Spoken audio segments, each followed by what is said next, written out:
Last part में हमने देखा था कि जेक से मुलाकात करने के लिए प्रोफेसर फेनन आए हुए थे। वहीं पर जेक उनसे ये कहता है कि क्या आप मेरी हेल्प करेंगे मेज कैप्टन के करप्शन को एक्सपोज करने के लिए। वहीं पर ये सुनकर प्रोफेसर फेनन काफी शॉक्ड हो जाते हैं और इसी के साथ ही पिछला पार्ट एंड हुआ था। तो चलिए आगे बढ़ते हैं।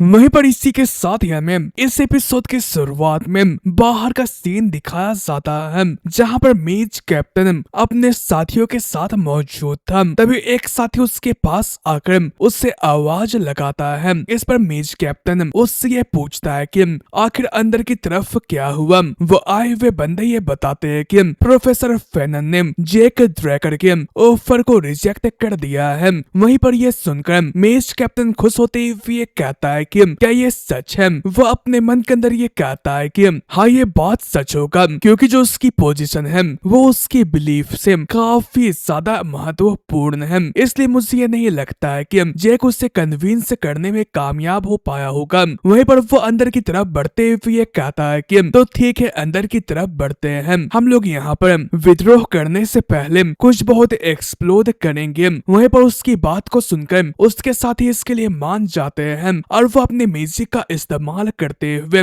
सामने की तरफ एक जोरदार अटैक करते हैं। वहीं पर मेज कैप्टन अपने मन के अंदर ये सोच रहा था कि यहाँ पर जो अभी भी कांड हो रहा है मैं उसका सारा ब्लेम कैप्टन जॉर्ज के ऊपर डाल दूंगा, लेकिन मुझे यहाँ पर कुछ अजीब लग रहा है। आखिर वो लोग हमारे ऊपर अटैक क्यों नहीं कर रहे हैं। वो हमेशा ऐसा प्रिटेंड करते हैं कि वो फाइट करेंगे, तो वो लोग क्या कर रहे हैं। तभी अचानक से जो इस वॉल का गेट होता है वो अपने आप खुल जाता है। वहीं पर ये देखकर ये सारे लोग काफी हैरान हो जाते हैं। तभी अंदर की तरफ से जेक बाहर की तरफ आता है। वहीं पर उसे देखकर मेज कैप्टन काफी हैरान हो जाते हैं। जेक उससे ये कहता है कि आखिर क्या हुआ कैप्टन इनग्रिड, क्या आपने वो देख लिया जो कि आप देखना नहीं चाहते थे। वहीं पर इसी के साथ ही अंदर की तरफ से प्रोफेसर फेनन के साथ साथ जेक के सारे साथी बाहर की तरफ आ जाते हैं। वहीं पर में उस वक्त का सीन दिखाया जाता है जहां पर जेक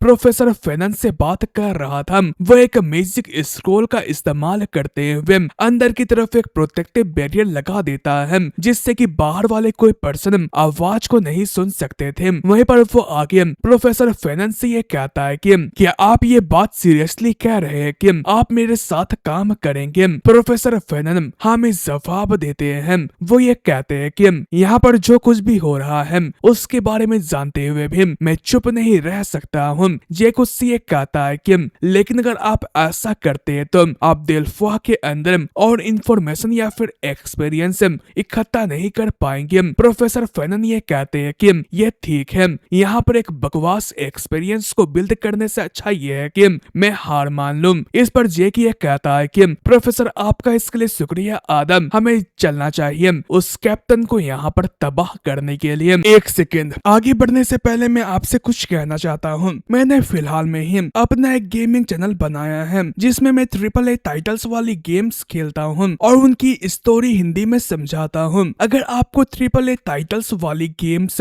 देखना पसंद है तो आपको मेरे गेमिंग चैनल का लिंक डिस्क्रिप्शन या कमेंट सेक्शन के टॉप पर मिल जाएगा, उसे जाकर सब्सक्राइब कर दीजिएगा। और मैं ये होप करूंगा कि मैं जो भी गलतियां कर रहा हूँ आप उससे पॉइंट आउट करके मुझे बताएंगे ताकि मैं इम्प्रूव कर सकूं। तो चलिए वीडियो पर बढ़ते हैं।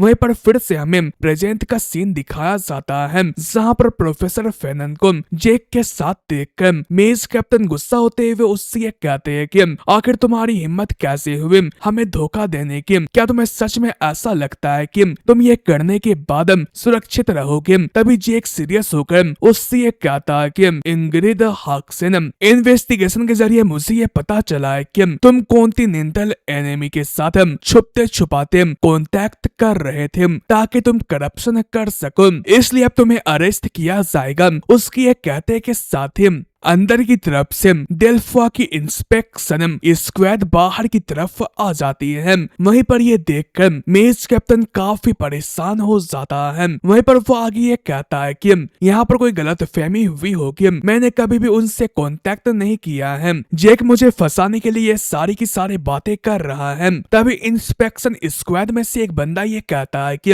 हम लोगों ने एविडेंस को इकट्ठा कर लिया है, इसलिए तुम यहाँ पर बेगुनाह होने की एक्टिंग मत करो। वहीं पर इस कारण से मेज कैप्टन काफी गुस्सा हो जाता है। वहीं पर वो आगे जेक से गुस्सा करते हुए ये कहता है कि क्या तुम्हें सच में ऐसा लगता है कि मैं यहाँ पर अकेले मारे जाने वाला हूँ और मेरे पास जितने कनेक्शन हैं, अगर मैं एक वर्ड कह दूंगा तो तुम एक ही बार में मारे जाओगे और साथ ही साथ पूरे की डेल्फा भी यहाँ पर मारी जाएगी। वहीं पर वो इतना कह ही रहा होता है कि जेक काफी तेजी से उसके पास आता हुआ उसके फेस के ऊपर एक जोरदार पंच मार देता है। वहीं पर इस कारण से मेज कैप्टन धूल चाटने लगता है। वहीं पर वो आगे जैक से ये कहता है कि मैंने तुम्हें अभी धमकी दी, लेकिन तुम्हारी हिम्मत कैसे हुई मुझे मारने की। जैक उससे ये कहता है कि क्या तुम कनेक्शंस के बारे में बात कर रहे हो? तो ठीक है, तुम अपने इच्छा अनुसार अपने कनेक्शंस का इस्तेमाल कर सकते हो। वहीं पर यह सुनकर मेज कैप्टन परेशान हो गया। जैक आगे ये कहता है कि मैं ड्रैकर लिनेज का डायरेक्ट डिसेंडेंट हूँ और साथ ही साथ में प्योर ब्लडेड अवेकन्ड हूँ और मैं इस जगह पर ड्यूक ड्रैकर का अकेलौता सक्सेसर हूँ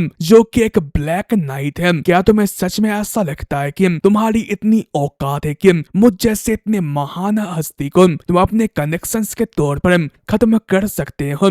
वहीं पर इस कारण से मेज कैप्टन की आंखें खुल जाती हैं और वो आगे ये कहता है कि मुझे माफ करो, मैं गलत था, मुझे माफ कर दो। जेक उससे ये कहता है कि तुम्हें मुझसे माफी नहीं मांगनी चाहिए, बल्कि तुम्हें उन नाइट से माफी मांगनी चाहिए जो कि तुम्हारी गलतियों की वजह से मारे गए थे। तुम एक नंबर के कचरे हो। तभी यहाँ पर जॉर्ज और उसके साथी आ जाते हैं। वहीं पर जॉर्ज जेक से ये कहता है कि आपका बहुत बहुत शुक्रिया, जिस कारण से हमारे ऊपर जो इनजस्टिस हुआ है वो अब रिजोल्व हो जाएगा। जेक अपने मन के अंदर ये कहता है कि मैंने भले ही ये कह दिया था कि ये लोग मेरे साथ नहीं हैं, लेकिन फिर भी जब जो ये आइट मेज कॉर्प्स है वो डिसअपियर हो जाएंगे तो उन्हें यहाँ पर रहने नहीं दिया जाएगा। तो इसका मतलब ये है कि वो इस तरीके से तबाह हो जाएंगे। वहीं पर वो आगे उनसे ये पूछता है कि आपको मेरा साथ देकर पछतावा नहीं हो रहा है? कैप्टन जॉर्ज ये कहते हैं कि नहीं, बस मुझे इसलिए बुरा लग रहा है कि जो मेरे साथी हैं वो बेकार में ही मारे गए थे मुझ जैसे बकवास कैप्टन की वजह से। तभी जेक उससे आगे ये कहता है कि मैं तुम लोगों को एक नया जॉब देना चाहता हूँ।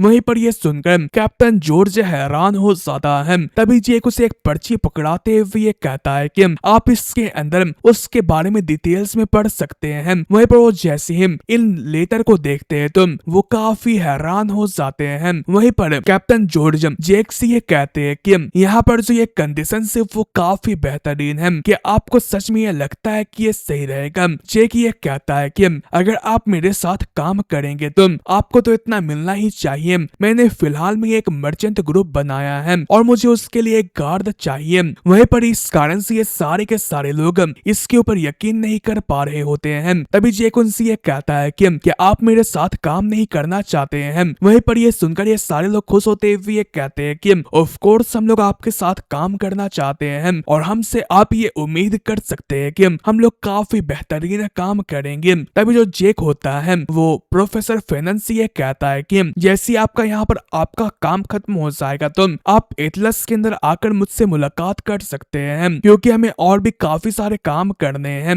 वहीं पर ये सुनकर प्रोफेसर फेनन उससे ये कहते हैं कि ठीक है, मैं समझ गया हूँ मास्टर।